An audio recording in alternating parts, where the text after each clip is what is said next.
하나님께 영광 돌립니다. 다시 한번 박수하겠습니다. 하나님께. 여러분들 뵙게 돼서 너무나 반갑습니다. 여기 유타는 저희들 아주 어렸을 때 이렇게 차 타고 그 어디죠? 큰데 여기 아니 저기 옐로스톤 옐로스톤 가다 중간에 거쳐 여기서 하루 자고 뭐 이렇게 갔던 기억이 나는데 그때 이후로 이렇게 하나님께서 또 다시 올 수 있는 기회를 주셔서 그때 평신도 때였거든요. 네, 목사가 돼서 또 집회를 인도하라 이렇게 오게 해주신 하나님의 은혜가 놀랍습니다.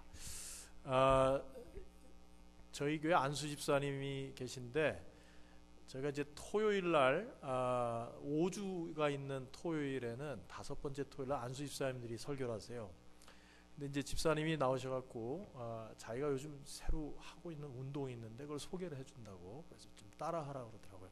근데 배웠는데 재밌어요. 그래서 여러분한테도 소개를 해드리겠습니다. 같이 한번 해봅시다. 손을 이렇게 앞으로 내미시고 자기가 이제 침대 아침에 딱 일어나면 침대 끝에 앉아가지고 이렇게 막 손을 흔든대요. 이렇게 열심히.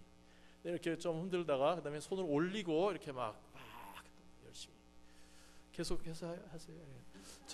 저를 이렇게 열심히 환영해 주셔서 감사합니다. 그 집사님이 그러고 설교 시작하더라고요. 그래서 제가 다른 교회 집회 갈 때 써먹습니다. 네. 더군다나 이번 주에 우리 문재인 대통령이 북한에 가가지고 그 위원장 동지하고 만났는데 그 북한 사람들 환영하는 거 보셨죠? 그런 모습 보셨을 것입니다. 네.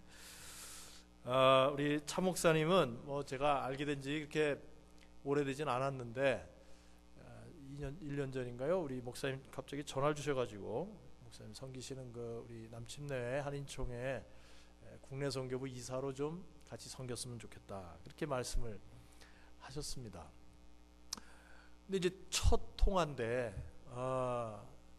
제가 이렇게 남들이 뭐라고 얘기하면 잘 이렇게 쉽게 동의하고 이런 성격이 못 돼요. 좀 고지식하고 꼼꼼하고 그런 편이기 때문에.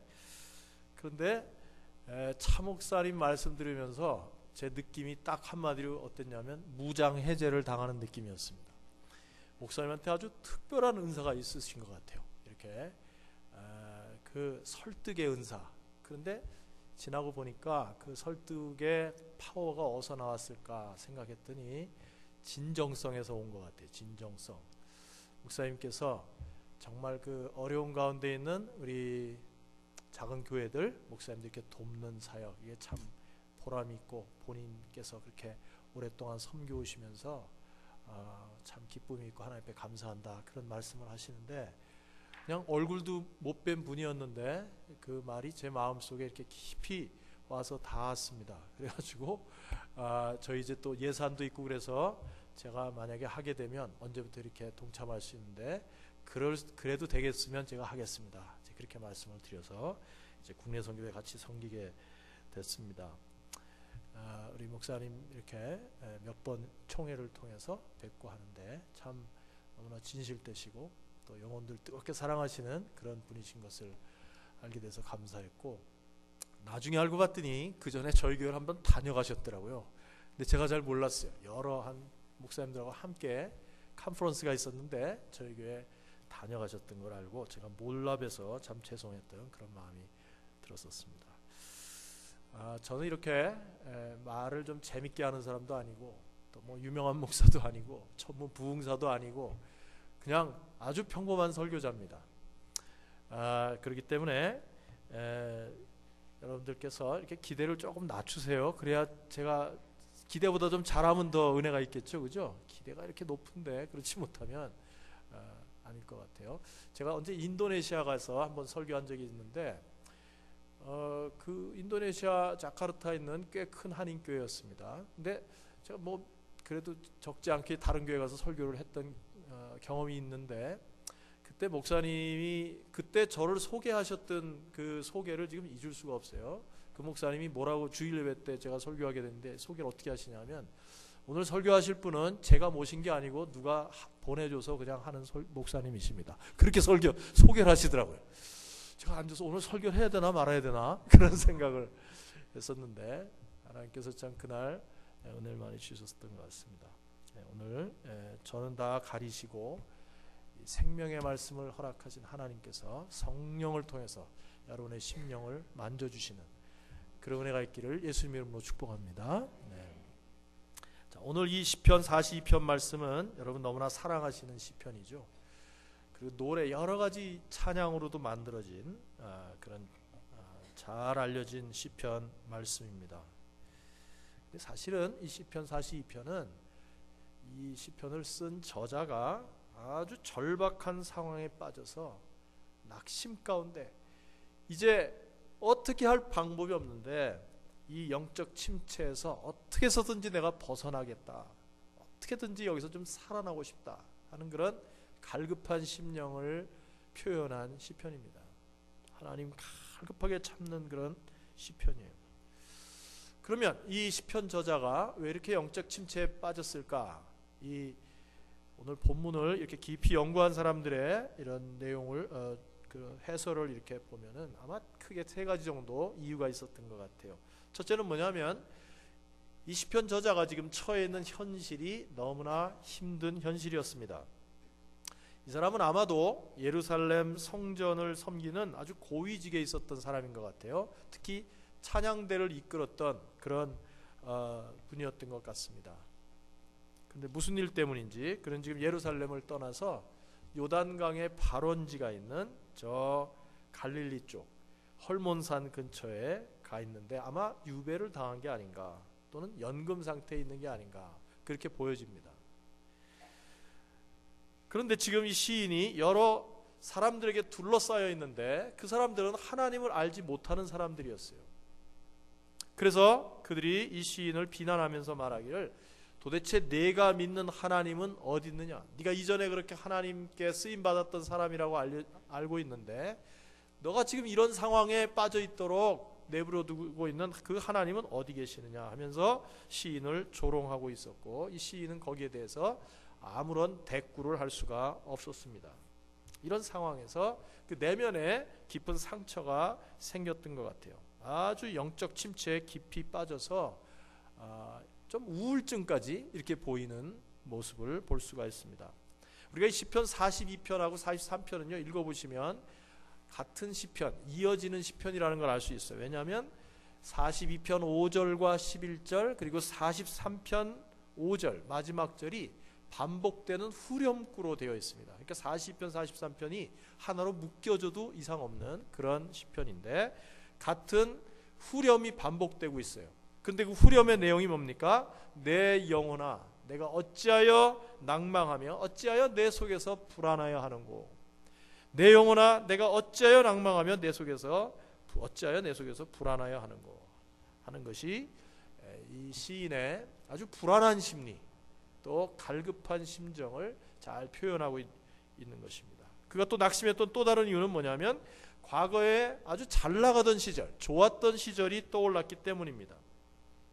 여러분, 이스라엘 백성들은 1년에 3차례씩 하나님의 성전에 올라가서, 예루살렘에 올라가서 한두 주간씩 거기 머물면서 제사를 지내고 또 영적인 축제를 지내는 그런 삶을 살았었습니다. 그런데 그때 이 시인이 했던 일이 뭐냐?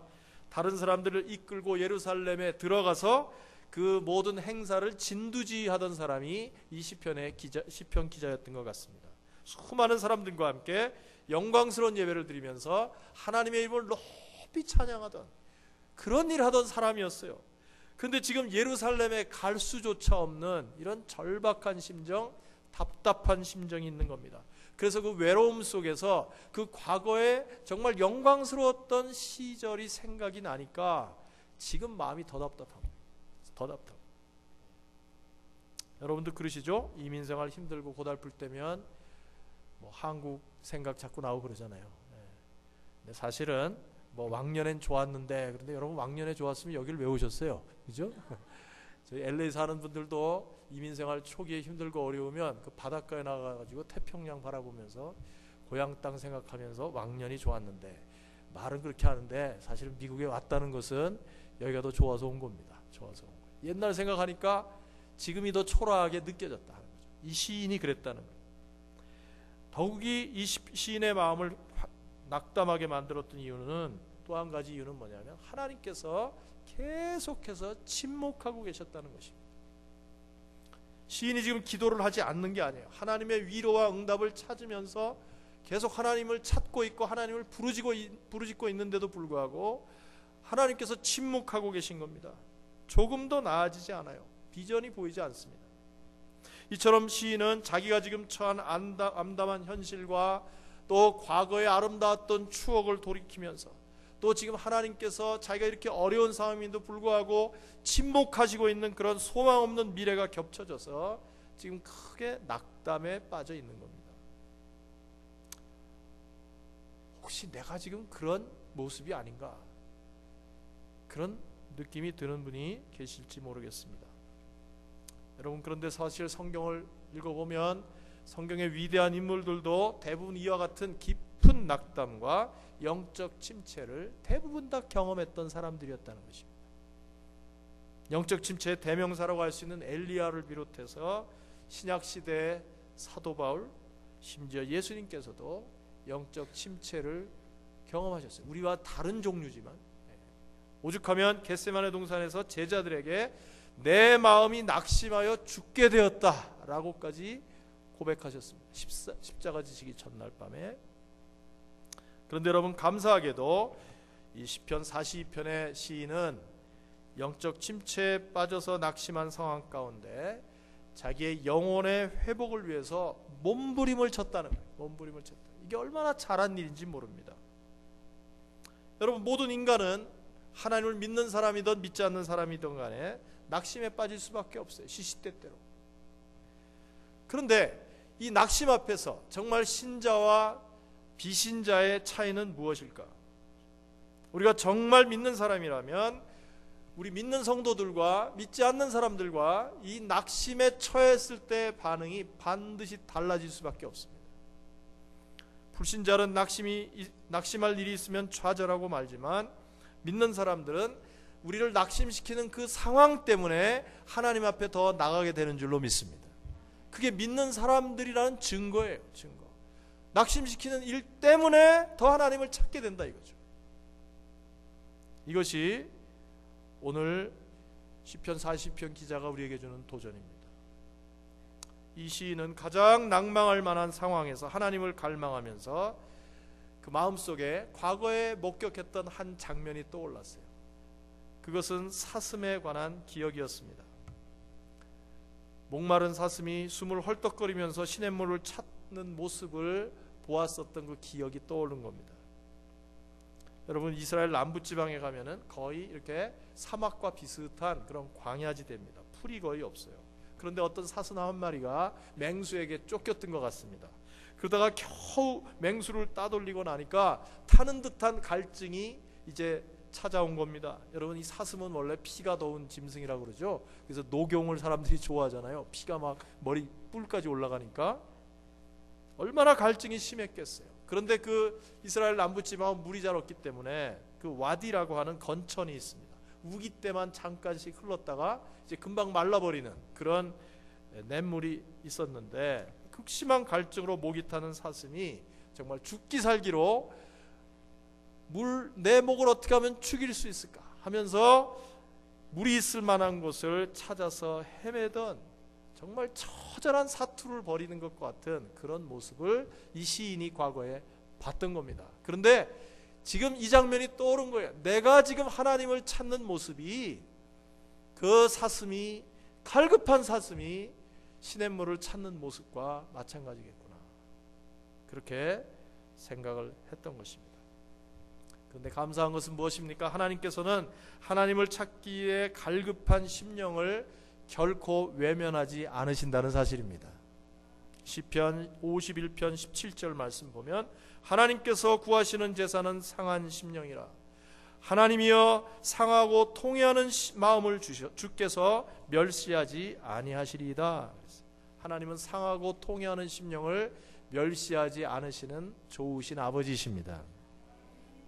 하나님은 갈급한 심령을 만나주시고 찢겨진 심령을 저버리지 않으시고 싸매주시고 치료하시고 다시 일으켜 세워주시는 하나님이십니다. 자, 그러면 이제 이런 영적 침체에서 벗어나서 영적인 회복을 갈망하는 사람들이 꼭 가져야 될 자세가 무엇인가? 이 세 가지를 오늘 여러분과 함께 나누면서 은혜가 됐으면 좋겠습니다. 첫 번째는 영적 회복을 갈망하는 사람은 같이 한번 따라하겠습니다. 자기 연민에 빠지지 않는다. 네, 영적 회복을 갈망하는 사람은 자기 연민에 빠지지 않는다. 이 첫 번째 우리에게 주시는 말씀입니다. 5절 상반절 말씀, 후렴이라고 그랬죠. 내 영혼아, 내가 어찌하여 그렇게 낭망하며 어찌하여 그렇게 괴로워하느냐. 여기 어찌하여라는 단어가 반복되고 있어요. 여러분, 사람들은 심령이 갈급해지면 자기 연민에 빠지기 쉽습니다.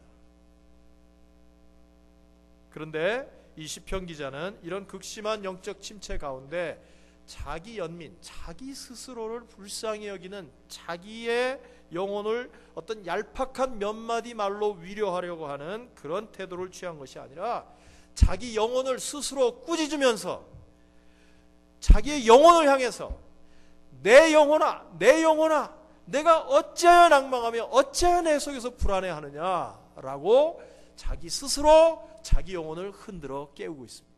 흔들어 깨우고 자기 연민에 빠지지 않았다는 거예요.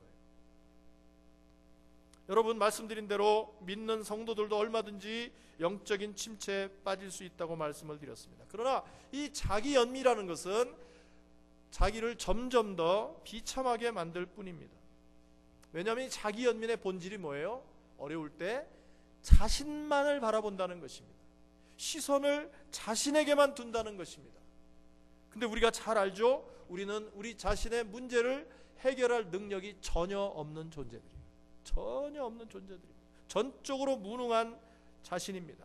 그런데 어려운 일이 생겼을 때 전적으로 무능한 자신을 계속해서 바라보면서 자기 연민에 빠진다면 그것은 아무런 도움이 되지 않는 것입니다.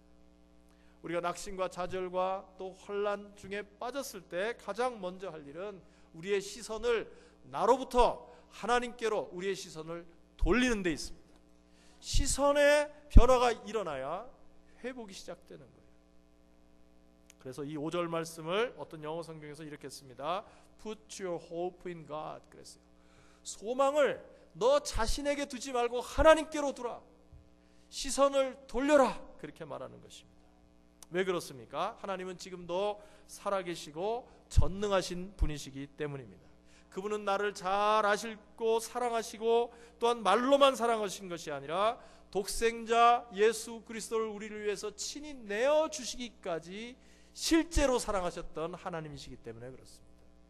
시선을 더 이상 우리에게 둬서는 안 되죠. 지금까지도 우리에게 잘해주셨을 뿐만 아니라 앞으로도 계속해서 우리에게 잘해주실 좋으신 아버지이십니다. 반면에 마귀는 어떻습니까? 우리가 낙심에 빠지면 우리의 시선을 자신에게서 벗어나지 못하도록 만듭니다. 자기 연민에 자꾸 빠지게 만듭니다. 마귀가 가장 잘 사용하는 무기 중에 하나가 이 자기 연민. 나는 불쌍해, 나는 안 돼, 여러 가지 이유와 핑계를 대면서. 그래서 여러분, 어렵고 힘든 일이 생겼을 때 자기 연민에 빠지려는 그런 징조가 보일 때마다 이 하나님의 말씀을 기억하면서 여러분 자신의 영혼을 스스로 흔들어 깨우시는 여러분 되기를 예수님 이름으로 축복합니다. 누가 흔들어 깨워야 된다고요? 누가 다른 사람이 해주는 거 아니에요. 내가 내 영혼을 흔들어 깨워야 한다는 것입니다. 하나님의 은혜를 기억하라고, 하나님의 약속을 붙잡으라고 흔들어 깨워야 하는 것입니다. 자기 연민에 잘 빠지는 대표적인 사람들 중에 저는 목사님들이 꼭 그렇다고 생각해요. 저는 비교적 여러 목사님들을, 특히 여러 지역에서 목회하는 분들을 자주 만나는 편입니다. 근데 목사님들과 대화를 나누다 보면 아주 누가 시키지도 않았는데 공통적으로 하시는 말씀들이 있어요. 자기가 목회하는 지역이 제일 어렵다. 아까 목사님도 비슷한 말씀하셨어요. LA가 목사님들의 무덤이다 그랬는데, 뭐 시카고는 시카고라서 어렵고 뉴욕은 뉴욕이라서. 제가 그래서 뉴욕은 왜 어렵소? 그랬더니 그 다리 한 번 건너갔는데 15불씩인가 낸대요. 돈이 많이 들어서 목회하기 힘들다고 그러더라고요. 또 뭐 어디는 어때서 그렇고 어디는 어때서 그렇고. 근데 여러분 아십니까? 목사님 말씀이 맞아요. LA만큼 목회하기 힘든 데 없습니다. 왜 그런지 아세요? LA에 한인교회만 1,400개가 있어요. 우리 교인들이 주일날 우리 교회 오려면요 여러 교회를 거쳐서 우리 교회로 옵니다. 근데 그 거쳐오는 교회 중에는 대형 교회도 있고 프로그램 좋은 교회도 있고 유명한 목사님 계신 교회도 있고 뭐 건물 멋있는 교회, 주일학교 프로그램 좋은 교회, 그런 교회들 다 패스해가지고 우리 교회 와야 돼요. 그러니 얼마나 목회하기가 힘들겠습니까? 그죠? 여기서 아멘 하시면 안 돼요. 지금 자기 연민 빠지지 말라는 얘기하는 겁니다. 자기 연민 빠지지 말라는 얘기하는 거예요. 사실은 그거는 비겁한 변명에 불과한 것입니다. 내가 우리 목사님들이 사실 그 부르심을 받았을 때 사람들 의식하고 소명에 따른 사람들 없어요. 다 하나님만 바라보고 나가겠다고 헌신한 사람들. 눈에 보이는 성과와 상관없이 하나님이 나와 함께 하신다는 그 믿음이 있으면 그 사람은 자기 연민에 빠지지 않을 수 있습니다. 저희 교회 이하경 집사님이라는 여자 집사님이 계세요. 이분은 우리 교회 한 10년 전쯤 교회로 오셨습니다. 근데 우리 교회 여기도 목장 하시는지 모르겠는데 그 목장 인도자를 우리 목자라고 그래요. 근데 어느 목자님이 전도를 하려고 이제 노력을 많이 하셨는데 골프장에 가고 어떤 남자분을 만난 겁니다. 이제 저희는 그렇게 그 전도 대상자를 VIP라고 그래요. VIP. 근데 그 골프장에서 만나가지고 이 사람을 몇 번 이렇게 교제를 하다가 잘 꼬셔가지고 주일날 처음 모시고 왔어요. 근데 와이프가 따라왔던 겁니다. 근데 제가 그날 기억이 나는데요. 부부가 이렇게 왔는데 오히려 남자는 굉장히 사교적이고 이렇게 마음이 좀 열린 상태 같아요. 이렇게 눈으로 겉으로 보기에는. 근데 같이 따라온 자매님은 아주 까칠하고 눈도 안 맞히고 이 뭐 교회 난 억지로 끌려왔다 이런 이제 인상이에요. 두 분 다 불신자인데. 그러고서 이제 저희 목장을 하니까 목장에 이렇게 소개를 해서 이분들이 이제 목장을 나가기 시작했는데 이 형제님이 작은 한마디로 사람 사귀려고 교회 나온 거예요. 그래가지고 목장 모임 갈 때마다 맥주 캔을 6캔씩 이렇게 들고 가는 거예요. 그래서 목장 식구들하고 기도하고 식사하는데 이렇게 맥주 권하면서 뭐 이렇게 하고 말이죠.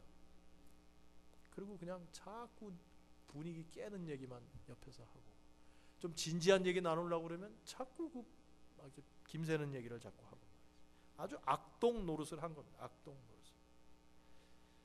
근데 놀랍게도 이 처음에 까칠하게 보였던 이 자매가 와서 자꾸 말씀을 듣고 이러다 보니까 은혜를 받은 거예요. 그래서 거듭나고 예수님을 영접했습니다. 침례까지 받았어요. 그런데 남편은 그냥 뺀질뺀질하면서 계속해서 겉돌기만 하는 거예요. 여전히 맥주 들고 목장에 나오고. 그러다가 몇 달쯤 지났는데 놀라운 소식이 들렸어요. 이 형제님이 대장암이 발견된 겁니다. 대장암이. 근데 이분이 굉장히 그 자수성가한 사람이라 자기 의지가 강한 사람이에요. 그 전부터 좀 증세가 있었는데 자꾸 미룬 겁니다. 그러고서는 말기에 발견이 된 거예요. 그런데 발견이 된 다음에도 얼마나 사람이 참 지독한지 그분이 직접 이렇게 얘기한 걸 제가 들었어요. 왜 내 병을 남한테 맡겨서 고치려고 그러냐. 그러면서 자기 나름대로 막 자료를 찾아서 식이요법하고 운동하고 이렇게 하다가 결국 병세가 더 깊어져가지고 이제 손을 더 이상 쓸 수 없는 그런 상태가 되니까 그제서야 꼬꾸라져가지고 그제서야 예수님 영접했어요. 그제서야. 그리고 이제 더 이상 뭘 할 수 없으니까 이제 마지막 어떤 치료를 좀 받아보자. 그래서 한국으로 가게 됐는데 갈 때쯤 됐을 때가 부활절 근처였습니다. 그래서 제가 예수님 영접하시고 그랬으니까 침례를 좀 받고 가시라고. 근데 이미 그때는 병세가 너무 심해져서 물에 들어갈 수 없는 상황이 돼버렸습니다. 그래서 교인들 보는 앞에서 세례를 주고 그리고서는 한국으로 부부가 나가서 좀 치료를 좀 더 받다가 좀 있다가 소천하셨어요. 그래서 이제 아내가 장례 마치고 미국으로 돌아왔습니다. 근데 알고 봤더니 이 자매는 자기 스스로 할 줄 아는 것이 아무것도 없는 사람이었어요. 그리고 이 가정이 사실은 미국에 오기 전에 중국에서 오래 사업을 하다가 오신 분들이었습니다. 신분도 해결되지 않고 영주권도 없고 정말 아는 사람도 없고, 아는 사람이라고는 교회 목장 식구들, 교회 식구들밖에 없는 거예요. 근데 이 자매가 놀랍게도 미국으로 돌아와서 그때부터 자기 연민에 빠지지 않았습니다. 그리고 그때부터 교회에 나와서 기도할 뿐만 아니라 하나님 앞에 간절히 기도하기 시작했어요. 제가 나중에 집에 가봤더니 그 자기 아파트인데 옷장에 들어가가지고 하루에 2시간씩 기도를 했다는 거예요. 새벽에 나와서 기도할 뿐만 아니라 집에서 기도 시간을 따로 정해놓고 그렇게 기도를 하다가 은혜를 받고, 이렇게 해서 자관 다 지난 다음에 어떻게 됐냐면 지금 저희 교회 중보기도 사역 책임자입니다. 그리고 우리 교회에서 하나님을 경험하는 삶을 이끄는 평신도 사역자가 됐어요. 저는 뭐 웬만한 풀타임 전도사님과 바꾸지 않을 만큼 그렇게 훌륭한 평신도 사역자가 됐습니다. 그렇게 됐던 이유는 뭐냐면 마음을 딱 먹은 거예요. 내가 여기서 자기 연민에 빠지지 않겠다. 내가 나를 바라봐봐야 하나 거기서 좋은 게 나올 것이 없다. 이제는 하나님만 바라보고 나오겠다. 그렇게 결심했을 때 하나님께서 은혜를 주시고 새로운 만남들을 허락해 주셔서 하나님이 기뻐하시는 삶을 살 수 있도록 인도해 주셨던 것입니다. 사탄은 우리가 어려운 일, 힘든 환경 닥칠 때마다 자기 연민이라고 하는 달콤한 유혹을 가지고 우리를 그 안에 빠지게 만들어요. 헤어나오지 못하게 만듭니다. 여러분, 그 사탄의 유혹에 빠지지 않는 여러분 되기를 축복합니다. 벗어나서 하나님을 전적으로 의지하셔서 어떤 영적 침체나 회복에서 벗어나신 여러분 되기를 예수님 이름으로 축복합니다.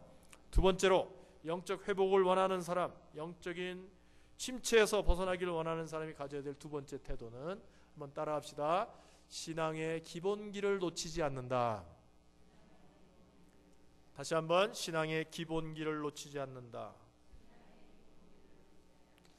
오늘 본문을 좀 자세히 들여다보면요, 놀랍게도 이 시편 기자는 이렇게 절망적인 상황, 정말 홀로 먼 곳에 유배를 가서 주위에는 자기를 비난하고 손가락질하는 사람에 둘러싸여서 또 하나님마저 침묵하고 계신 이런 절망적인 상황인데도 불구하고 그는 신앙의 기본기를 놓치지 않습니다. 이게 얼마나 중요한 얘기인지 몰라요. 여러분, 우리 믿는 성도들도 가끔 영적 침체에 빠지는데요, 이것은 마치 운동선수들이 슬럼프에 빠지는 것하고 좀 비슷합니다. 그런데 운동선수들이 슬럼프에 빠진 다음에 벗어나려면 어떻게 하는지 아십니까? 무슨 새로운 기술을 익히는 게 아니에요. 기본기를 다시 바로잡습니다. 자기의 모습을 객관적으로 볼 수 있는 어떤 코치나 이런 사람들을 초빙해다가 자기가 무슨 골프면은 골프 스윙하는 모습, 야구 선수면은 야구 스윙하는 모습, 이런 것들을 자세히 면밀히 검토해서 기본기가 어디가 허물어졌는가를 확인하고 그것을 바로잡습니다. 그래야 슬럼프에서 벗어날 수가 있는 것입니다. 우리 크리스찬들도 마찬가지예요. 영적 침체에 빠졌을 때 뭐부터 손을 대야 될지 잘 모르는 겁니다. 그런데 그때 잊지 말아야 될 것은 내가 기본적인 신앙생활에 흐트러짐이 없는가를 확인해 봐야 하는 것입니다. 제가 이 말씀을 왜 드리냐, 여러분 신앙생활 하시면서 교회에서 정말 귀에 못이 박히도록 많이 들은 얘기입니다. 말씀생활, 기도생활, 지금 제가 그 말씀을 드리려고 하는데 얼마나 그 얘기를 많이 들었어요. 근데 그럼에도 불구하고 이 말씀을 또 다시 할 수밖에 없는 이유는 실제로 꾸준하게 말씀생활, 기도생활을 꾸준하게 하는 사람들이 그렇게 많지 않기 때문입니다. 영적 침체에서 벗어나고 영적인 회복을 갈망하는 사람들이 가져야 될 태도는 신앙의 기본기를 꼭 붙잡는 겁니다. 첫 번째는 뭘까요? 간절한 마음으로 늘 하나님 음성 듣기를 사모하는 것입니다. 하나님 음성 듣기를 사모하는 거예요. 5절에 보니까 너는 하나님을 기다려라. 누가 누구에게 하는 말이라고요? 내가 나 자신에게 하는 말. 이 사람이 자신에게 스스로 하는 말. 하나님 기다려라. 하나님 음성 기다리라고 말하고 있는 것입니다. 시편 기자는 이 힘든 시간에 하나님의 음성 듣기를 간절히 사모했습니다. 여러분, 우리가 하나님 음성 듣는 방법 여러 가지가 있습니다. 그러나 사실은 가장 명백하고 확실한 방법은 기록된 말씀을 읽고 묵상하고 암송하는 거예요. 너무나 기본적인 얘기입니다. 우리가 하나님 말씀을 간절히 사모하는 것이 왜 이렇게 중요한가? 그 하나님 말씀 안에 죽었던 우리를 살리는 능력이 들어있기 때문입니다. 성경에 써 있어요. 시편 19편 7절에 여호와의 말씀은 완전하여 영혼을 소성시키며, 소성이란 말은 다시 살린단 말이에요. 여호와의 증거는 확실하여 우둔한 자를 지혜롭게 한다. 시들은 영혼을 살리는 것이 하나님의 말씀의 능력인 줄 믿으시길 바랍니다. 에스겔 골짜기를 가득히 채웠던 마른 뼈들에게 말씀이 선포되었을 때 그 마른 뼈들이 나중에는 큰 군대로 변화되었습니다. 하나님의 백성들은 아무리 시들고 지쳤다고 할지라도 하나님의 말씀의 은혜가 회복될 때 그 영혼이 군대같이 일어나게 되는 줄 믿으시길 바랍니다.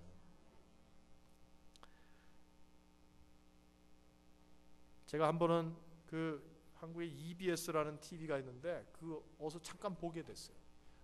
근데 뭘 보여줬냐 하면 그 새들이 둥지에서 어미가 물어다 주는 그 먹이를 이렇게 받아 먹으려는 그 장면을 카메라가 위에서 잡았습니다. 근데 그 둥지 안에 새끼 새들이 여러 마리가 있으면 대여섯 마리 있었던 것 같아요. 근데 어미가 먹이를 물고 이렇게 갖다 주려고 이렇게 가니까 입을 벌리는데 어떻게 벌리냐면요, 여기가 찢어지게 벌려요. 찢어지게 쫙 벌려요. 근데 위에서 찍어서 보니까 이게 다이아몬드 모양이에요. 다이아몬드 모양. 새 입이 그렇게 정말 찢어지게 생겼어요. 근데 그게 여러 마리니까 위에서 딱 찍었더니 이게 무슨 벽지에 무슨 무늬 같아요. 벽지 무늬 같아요. 자, 그 장면을 보면서 정말 내가 하나님 말씀을 저렇게 갈급한 심령을 가지고 사모하는가 하는 그런 생각이 들었습니다. 정말 그런 심령을 가지고 하나님 말씀을 사모한다면, 제가 가끔 우리 교인들한테 그런 말 합니다. 그런 심령이 있다면 벙어리가 와서 수하루 설교해도 은혜 받는다고 그래요.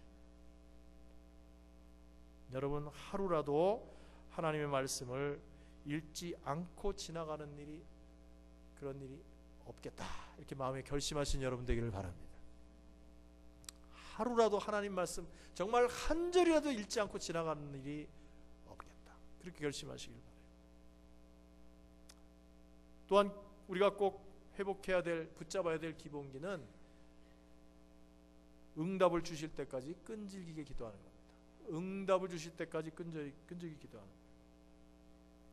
이 시편 기자는 하나님이 만나 주실 때까지 포기하지 않고 끈질기게 기도했습니다. 6절 말씀 보니까 이렇게 되어 있어요. 제가 좀 세 번역으로 읽어드리겠습니다. 내 영혼이 너무 낙심하였지만 요단 땅과 헤르몬과 미살산에서 주님만을 그래도 생각할 뿐입니다. 그렇게 번역. 이게 그 원어에 담겨 있는 의미를 살린 번역입니다.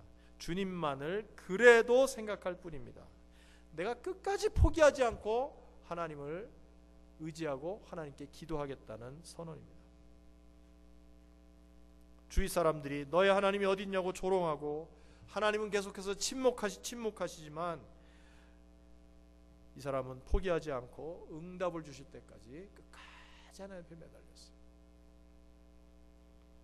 하나님은 왜 우리가 기도할 때 빨리빨리 응답을 잘 안 해주실까? 참 재밌어요. 초신자 때는 기도 응답이 빨리빨리 옵니다. 그렇죠? 그런데 신앙생활 오래 하면 할수록 기도 응답이 점점 늦는 것 같아요. 시간이 오래 걸리는 것 같아요. 그래서 때로 우리 그런 생각하죠. 내 시기하고 하나님 시기가 다른가, 그런 생각을 해요. 그런데 여러분, 실제로는 우리가 조급한 것이지 하나님은 가장 정확한 때에 응답해 주십니다. 하나님 시기가 고장난 게 아니에요. 고장난 게 아니에요. 하나님의 정하신 가장 완전한 때에 하나님의 일을 정확하게 이루어 주십니다. 조건은 뭐예요? 우리가 포기하지 않고 끝까지 하나님을 의지하고 하나님께 매달리면 하나님 때 반드시 응답 주신다는 거예요. 어느 목사님한테 들었던 얘기입니다. 그 목사님 친척 중에서 아들 둘이 있는 가정이 있었대요. 그런데 그 둘째 아들은 똘똘해가지고 제 앞가림을 잘하고 자기 일을 잘 감당을 하는데 이 기대가 더 큰 첫째 아들이 말이죠, 매사에 의욕이 없고 그냥 느려 터져가지고 꼼짝을 안 하고 도대체 뭘 하려는 의지가 없는 그런 아들이었대요. 오죽하면 대학 입학 시험 보는 날 그냥 도망가고 시험을 보러 안 갔대. 집에서 나갔는데 시험 보러 안 갔대. 얼마나 답답하겠어. 그래서 군대를 보내면 사람이 좀 될까 해서 군대를 보냈더니 군대 갔다 와서도 여전히 집안에서 꼼짝 않고 그냥 TV만 보고 게임만 하고 이러더래. 나이가 30이 다 되도록 거의 폐인 같은 그런 삶을 하고 있었답니다. 근데 부모님이 참 대단한 분들이었어요. 절망하지 않고 그 큰아들을 위해서 무려 15년 동안을 새벽 제단을 지키면서 새벽마다 아들을 위해서 기도했다는 겁니다. 기적이 일어났어요. 어떤 눈에 콩깍지 씌운 처자가 이 아들이 좋다고 따라다니기 시작한 거예요. 그리고 결국은 그 믿음 좋은 자매가 며느리로 들어온 거예요. 이 며느리가 들어온 다음에 아들의 삶이 완전히 바뀐 거예요. 딴 사람이 된 거예요. 직장 생활도 하고 정말 사랑꾸시를 하기 시작하고. 그래서 그 전까지는 이 부모님들에게 옆에 있는 사람들이 그렇게 믿음 좋은 것 같아도 별 수 없네 그런 식으로 무시하고 깔보는 듯한 그런 눈초리를 하고 있었는데 정말 이 아들이 변화되는 모습, 또 어느 날 갑자기 이 며느리를 통해서 아들의 삶이 변화되는 것을 보고 주위 있는 사람들이 그렇게 말이 바뀌었답니다. 정말 기도하니까 다르네. 하나님이 살아계신가 봐. 목사님하고도 좀 말씀을 나눴지만은 저도 그 지금 있는 교회 이제 19년째 목회를 하고 있는데 처음에 예배당이 없어서 참 힘들었습니다.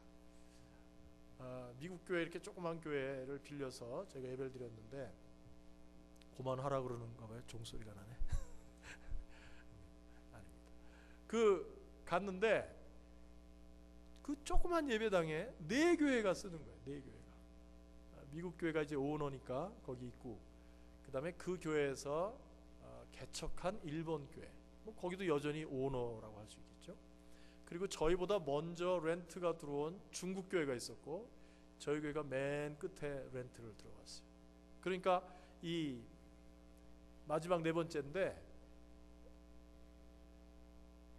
하나님 은혜로 우리 교회가 조금씩 이렇게 성장을 하게 된 겁니다. 그래서 4교회 중에 제일 큰 교회가 됐어요. 그러니까 그때부터 막 그 문제들이 많이 생깁니다. 그래서 주일날 제가 예배 드리러 이렇게 교회 오면은 제 그 책상 앞에 쪽지가 딱 붙어 있어요.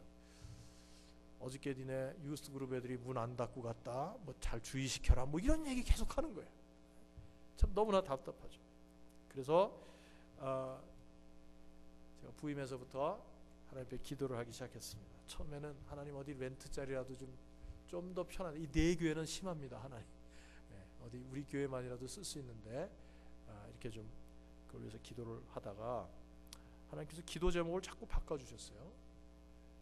그래서 어느 날 우리 남가주 지방회가 모이는데 우리 목사님 잘 아시는 한충호 목사님이라고 계신데 그분이 교회를 건축하시고 첫 번째 이제 그 교회에서 지방회를 하게 됐습니다. 그래서 제가 참 기쁘고 또 감사한 마음으로 또 보고 싶어서 이렇게 갔어요.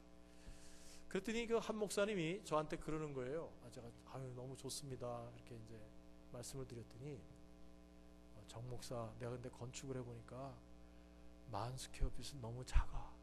잠깐 20,000은 돼야 돼. 20,000은 돼야 돼. 그러더라고요. 저는 그게 무슨 얘기인지를 몰랐어요. 그래서 그때부터 그걸 제 기도 제목으로 딱 삼았습니다. 하나님 앞으로 우리 건축하면 20,000은 되게 해주세요. 그렇게 기도했어요. 그 다음에 또 교회가 우리 빌려 쓰던 교회가 골목 이렇게 쑥 들어가가지고 잘 보이지 않는 그런 데 있었어요. 그래서 하나님 다음에 우리 혹시 건축을 해서 건물을 주신다면 큰 길가에 교회를 주세요. 그렇게 기도를 시작했습니다. 3번째 기도 제목은 뭐였냐면 지금 있던 그 빌려 쓰던 교회지만 어쨌든 거기서 오래 있었는데 너무 멀리 가면 교인들이 오기가 힘들잖아요. 그러니까 하나님 5마일 안에 좀 들어갔으면 좋겠습니다. 5마일보다 벗어나면 좀 힘드니까. LA는 그래요. 교회가 너무 많다 보니까 5마일만 떨어져도 멉니다. 그래서 5마일 이내에 예배당 허락해 주세요. 그러고서는 5년을 기도했습니다. 5년을 기도했어요. 그래서 하나님 은혜로 저희가 2006년에 이제 예배당에서 들어갔습니다. 건축하고 들어갔는데 저희가 살 때 18,500 스퀘어핏 정도 됐어요. 그래서 그래도 대충 4452하면 기도 제목 응답 받은 거잖아요, 그죠? 2만 위에서 기도했었는데, 근데 들어가고 나서 조금 있으니까 우리 카운티에서 교회 실측을 하러 나온 거예요. 근데 이 재로 온 사람이 이렇게 자루를 들고 다니면서 이렇게 재고 나더니 그 옛날에 조사했던 그 종이를 가져오는 겁니다. 뭐라 그러냐면, 목사님 와서 재보니까 이 앞에 이렇게 지금 저희가 새가족 환영실로 쓰는 이렇게 툭 튀어나온 방이 2개가 있는데, 옛날에 이거 조사했던 사람이 사이즈만 재놓고 합산을 안 했대요. 그래가지고 그걸 합산했더니 19,500 얼마가 된 거예요. 2만 위에서 기도했는데. 야, 놀라운 하나님. 두 번째 뭐였죠? 큰 길가. 지금 우리 교회는 그 칼슨이라는 시티에 제일 큰 길가, 시청이 앞에 있는 큰 길가에 바로 있는 그런 교회입니다. 5마일. 제가 이것도 궁금해가지고 결정이 된 다음에 지금 있던 교회에서 차를 타고 가면서 직접 마일을 재봤어요. 4.8마일이에요. 4.8마일. 하나님께서 우리에게 응답을 주실 때 우리 기도가 하나도 땅에 떨어지지 않도록 응답해 주신 줄 믿습니다. 그것이 하나님의 뜻에 맞는 기도라면, 하나님의 영광을 높이는 기도라면 하나님께서 들어주십니다. 여러분, 아무리 어렵고 힘든 상황일지라도 신앙생활의 기본기를 어려울수록 더 확실하게 붙잡으시는 여러분 되기를 바랍니다. 그래야 살아나요. 하늘에서 뭐가 뚝 떨어지는 게 아닙니다. 영적 침체와 낙심이 있다고 생각이 들 때 오히려 그럴수록 더욱 말씀을 붙잡고 더욱 하나님 앞에 믿음으로 나가서 기도의 제단을 쌓고 하나님께 부르짖고 매달리고 할 때 하나님께서 우리의 침체된 영혼을 일으켜 세워주십니다. 세 번째로 영적 회복을 갈망하는 사람이 가져야 될 세 번째 태도는, 자, 한번 따라합시다. 재헌신의 기회를 주실 때 순종한다. 네, 다시 한번. 재헌신의 기회를 주실 때 순종한다. 네. 여러분, 영적 회복을 갈망하는 사람은요, 하나님한테 뭔가 자꾸 새로운 것을 더 얻어내려고 하는 사람이 아니라 그 과정 가운데 베푸시는 하나님의 은혜를 깨닫고, 그래서 하나님께서 재헌신의 기회를 주실 때 순종하는 사람이에요. 순종하는 사람. 우리가 하나님의 은혜를 사모하고 영적 회복을 원하고 영적 침체에서 벗어나기를 원하면 하나님은 분명히 말씀하세요. 그리고 분명히 기회를 주십니다. 그런데 너무나 많은 성도님들이 그런 회복의 기회, 회복의 은혜를 주실 때 그걸 알아듣지를 못하거나 알면서도 그냥 사장을 시켜요.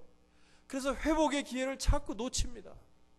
여러분 가운데 그런 분들이 안 계시기를 바라요. 11절 말씀 역시 세 번역으로 제가 한 번 더 읽어드리겠습니다. 11절 말씀 잘 들어보세요. 내 영혼아, 내가 어찌하여 그렇게 낙심하며 어찌하여 그렇게 괴로워하느냐. 너는 하나님을 기다려라. 이제 내가 나의 구원자 나의 하나님을 또다시 찬양하련다 그랬는데, 개역성경에 보면 여전히 그렇게 보냈어요. 여전히 또다시 그런 말입니다. 또다시. 우리가 침체 속에 빠져 있음에도 불구하고 하나님의 은혜를 갈망하면서 하나님을 찾아 나설 때 하나님께서는 반드시 회복의 기회를 주시는데, 그 기회를 주실 때 놓치지 말아야 돼요. 그때는 순종해야 돼요. 그러면 그때 하나님께서 우리를 다시 한번 일으켜 세워주시고 우리를 써주십니다. 여러분, 다윗의 스토리를 잘 아시죠? 다윗의 평생의 소원이 뭐였습니까? 뭐 하는 거예요? 성전 건축하는 거였어요. 근데 하나님이 결제를 안 하셨어요. 결제를 안 해요. 넌 성전 짓기에 합당하지 않아. 보통 사람 같으면 어떻게 했을까요? 낙심에 빠져서, 더군다나 아들이 하게 하신다고 약속을 하셨으니까 그럼 뭐 제 아들이 하겠죠. 그리고 그때 손 탁 털고 말았을지. 보통 사람들 그랬을 텐데 다윗은 그러지 않았어요. 내가 이 상황에서 할 수 있는 일이 뭘까? 그래서 그는 성전 건축에 필요한 모든 건축 자재들을 스스로 다 준비한 겁니다. 사실은 솔로몬은 거저 먹은 거예요. 아버지가 다 준비해 준 것 같고.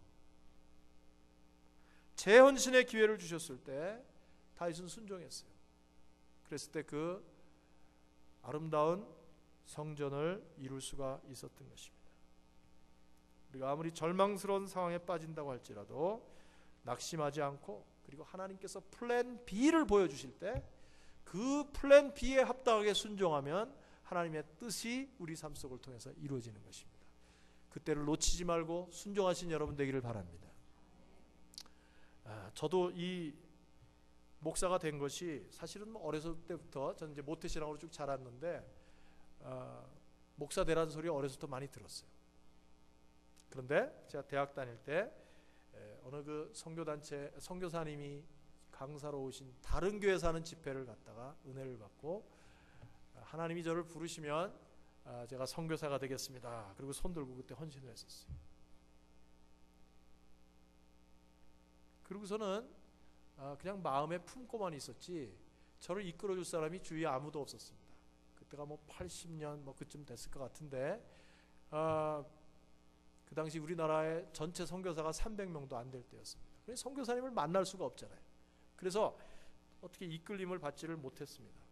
마음에 그렇게 품고만 있다가 이제 미국에 오게 돼서 그때 처음으로, 그때부터 제가 후원하던 선교사님을 만나기 시작했어요. 제가 이제 직장 생활을 처음 시작하면서 선교원금을 따로 드리고 뭐 그런 삶을 살다가 미국에 와가지고 제가 후원하던 선교사님을 미국에서 만났어요.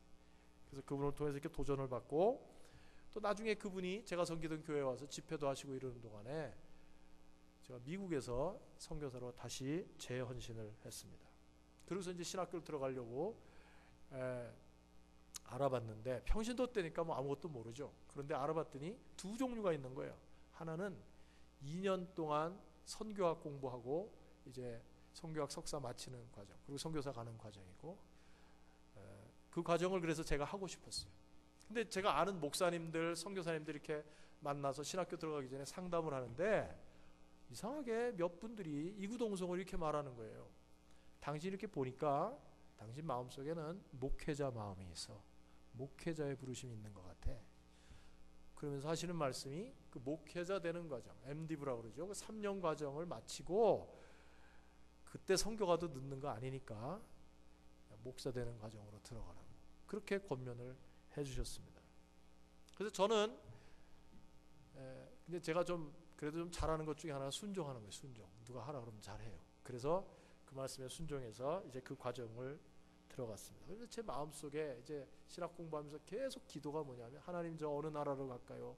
어느 민족을 향해서 보내시길 원하시나요? 계속 기도를 하는데 그 구체적인 나라나 민족이 떠오르지 않는 거예요. 그 음성이 들리지가 않는 거예요. 감동이 없어요. 감동이. 다 그냥 비슷해요. 비슷해. 어느 지역이든지. 그러면서 자꾸 드는 생각은 뭐냐면, 그 신학교 들어갈 때 선교사님들이 저하고 상담하면서 했던 얘기예요. 당신은 목회자 마음이 있어. 하나님이 당신을 목회를 통해서 선교를 하시려는지도 몰라. 뭐 이런 식으로 얘기했던 게 자꾸 마음에 떠올랐습니다. 그리고 실제로 그 비슷한 일들도 막 일어났어요. 제가 다니던 그 10년 동안 섬겼던 교회가 이제 남가주 사랑의 교회라는 교회인데, 뭐 교인들이 굉장히 많았습니다. 제가 처음 갔을 때 한 100명, 200명 그쯤 됐는데, 제가 나올 때 어른들만 한 2-3천 명 되는 그런 교회가 됐어요. 그런데 그렇게 교인이 많은데 말이죠, 그 교회에서 자란 그 교회 출신의 선교사가 한 명도 없었어요. 한 명도 없어요. 그냥 후원은 많이 하는데 그 교회 출신 선교사가 없었습니다. 근데 부족하지만 제가 청년부 사역을 하는 동안에 두 청년이 그 교회 출신 최초 선교사로 헌신을 한 거예요. 하나는 타지키스탄으로 가고 하나는 중국으로 떠나게 된 겁니다. 그럴 때마다 이상하게 그 선교사님들이 저한테 했던 말씀이 생각난 거예요. 혹시 이런 거 아닌가? 난 그거 아닌데, 내가 직접 나가고 싶은데. 그런데 그런 일들이 자꾸 벌어졌습니다. 그러다가 저희 교회에 부임을 하게 됐어요. 처음에 갔더니 교인들은 한 100명쯤 됐는데, 이제 제 앞에 계셨던 10년 동안 목회하셨던 담임 목사님, 일대 목사님이, 그분도 굉장히 선교에 마음이 뜨거운 분이셨는데, 그럼에도 불구하고 제가 부임했을 당시에는 우리 교회에서 하는 선교가 뭐였냐면, 한 분 선교사님을 100불 후원하는 게 우리 교회 선교의 전체였습니다. 교회가 많이 좀 이렇게 내부적으로 알고 좀 약해진 거죠. 그동안에 비전도 좀 약해지고. 근데 어쨌든 뭐 숫자로 얘기해 여러분들이 이게 좀 감각이 있으실 것 같아서. 근데 이제 저는 의식을 못했는데 한 4년쯤 지났어요. 어느 해인가 이렇게 결산을 하게 됐는데 저는 그때까지는 의식을 못했었어요. 근데 결산을 했다고 이렇게 갖고 왔는데 보니까 우리 교회에서 지난 1년 동안에 선교비가 10만 불이 나간 거예요. 10만 불이. 그리고 그때부터 지금까지입니다. 지금까지 우리 교회 예산의 25%가 선교비로 계속 우리 교회 아직도 빚도 많고 뭐 그럼에도 불구하고 그렇게 많은 선교사님들을 동역할 수 있도록 하나님께서 기회를 주신 겁니다. 저희 지금 4분의 그 파송 선교사님들이 계신데 물론 전액을 우리가 다 책임지는 건 아니죠. 그러나 상당 금액을 후원합니다. 4분은 그렇고 30가정이 후원 선교사, 4명의 파송 선교사, 30가정의 후원 선교사가 있는데 그게 다 우리가 하고 싶어 한 게 아니에요. 첫 번째 선교사님은 우리 교회에 이렇게 출석하시던 분인데 인도네시아로 선교를 가신다는 거예요. 뭐 어떻게 그냥 보냅니까? 그래서 우리도 힘들지만 그냥 그분이 한국에 파송교회가 있었는데 그분은 미국 이민자 출신이거든요. 그래서 미국에도 후원교회가 필요한 것 같다. 그래서 공동 파송을 해가지고 그분을 우리 교회 일대 파송 선교사로 파송을 했어요. 두 번째 선교사님은 1년 동안 우리 후원 선교사님 중에 아까 얘기했던 그 한 명 백부라던 그 선교사님, 제가 오기 전부터 후원하던 선교사님이 안식년을 맞았는데 마침 우리 교회 근처에서 안식년을 지내시게 됐어요. 그래서 안식년 마치고 돌아갈 때쯤 됐는데 이 부산에서 그분을 파송했던 교회가 불이 난 겁니다. 그래서 더 이상 그분을 후원할 수 없게 된 거예요. 그 소식을 듣고 또 어떻게 그냥 보내요. 그래서 우리가 기도하고 정말 힘내자 이렇게 해서 그분을 파송 선교사로, 두 번째 파송 선교사로 보냈어요. 그러고 났더니 세 번째 선교사님이 또 비슷한 케이스가 생겨갖고 그분은 이것도 왜 또 부산인지 모르겠어요. 그분도 파송교회가 부산에 있는 교회인데 그 교인도 몇 명 안 되는 아주 힘든 교회인데 목사님이 너무 열정이 뜨거운 분이었어요. 그런데 내용을 알고 봤더니 말만 파송 선교사고 그냥 기도만 하십니다. 그리고 무슨 특별한 계기가 있으면 한 번씩 후원하시고. 그 얘기를 듣고 또 역시 1년 지나고 나서 다시 돌아가실 때가 됐을 때 저희가 파송을 하게 됐어요. 그러고 났더니 마지막 네 번째는 드디어 우리 교회 목자 중에서 한 가정이 선교사로 헌신을 했습니다. 그래서 페루로 우리 교회 출신 선교사가 네 번째 나왔고 이제 다섯 번째 선교사 파송 선교사가 나올 건데 이제는 우리 딸이 갑니다. 우리 딸이 내년에. 그리고 한 30가정 후원 선교사님들이 계시고 그래서 이제 결국 지나고 보니까 그게 하나님의 뜻이었던 것 같아요. 저 한 사람 선교사로 나가는 것보다 물론 그것을 돈으로만 얘기할 수는 없는 거죠. 하지만 저 한 사람이 선교사로 나가는 것보다 더 많은 선교사님들과 동역하게 하셨던 것이 하나님의 뜻이었던 것 같아요. 그래서 이제 한 2년 전쯤에 LA에서 그동안 시카고에서 오래 하던 한인 세계 선교대회가 LA에서 처음 열렸었습니다. 그때 많은 선교사님들이 오셨는데 그 중에 한 분이 제가 한국에서 다니던 모교회의 부목사님이었다가 한 30년 전에 러시아로 선교 가셨던 분이 그 LA 선교대회에 참석하셨어요. 그래서 정말 오랜만에 그분을 만났습니다. 그래서 제가 만나서 교제하면서 그동안 하나님께서 저를 어떻게 인도하셨는지 이렇게 말씀을 드렸더니 그분이 그러시는 거예요. 목사님 그거는 분명한 하나님 부르심이었습니다. 그러는 거예요. 지금 많은 선교사님들이 사역에 집중하고 싶어도 생활비가 모자라고 사역비가 모자라서 힘든데 이렇게 많이 후원하는 교회 또 자기 일처럼 그렇게 선교하는 교회들이 너무나 많이 필요한데 제 얘기를 쭉 들으시더니 그게 분명히 하나님이 당신을 그렇게 부른 게 맞습니다. 그렇게 말씀을 해주시는데 마음에 참 감동이 됐었습니다. 사실은 제가 선교사 가는 거 저는 그게 플랜 A였었지만은 하나님께서는 다른 계획을 가지시고 다른 일을 저에게 보여주셨을 때 제가 뭐 어쩔 수 없이 순종한 거죠. 하지만 그런 재헌신의 기회가 있었을 때 순종했더니 하나님께서 저를 긍휼히 여기셔서 여기까지 올 수 있도록 인도해 주셨습니다. 인도해 주셨어요.